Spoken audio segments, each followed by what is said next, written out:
Tout a démarré le 12 juin dernier à Accra au Ghana, où les organes de régulation de la filière cacao du Ghana et de la Côte d'Ivoire avaient suspendu la vente de leurs récoltes pour préparer la mise en place d'un prix minimum permettant aux producteurs d'avoir des revenus décents. Quelques semaines plus tard, après cette décision historique, les deux pays ont mis en œuvre un concept de prix plancher par l'instauration d'un différentiel de revenus décent de 400 $ la tonne pour tout contrat de vente de cacao auprès des deux pays pour la récolte de 2020-2021.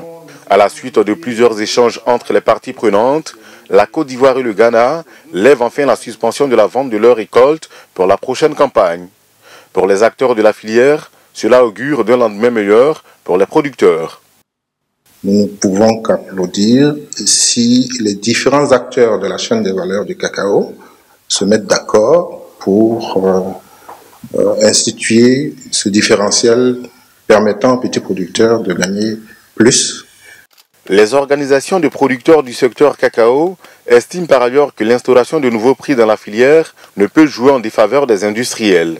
Les industriels ont besoin d'obtenir des produits de bonne qualité et aussi ils ont besoin que ceux qui mettent ces produits à leur disposition vivent dans des conditions dignes. Donc je ne pense pas que les industriels s'opposeraient à la mise en place d'une mesure qui va dans le sens d'améliorer les conditions de vie des petits producteurs. Le Ghana et la Côte d'Ivoire représentent plus de 60% de la production mondiale de cacao.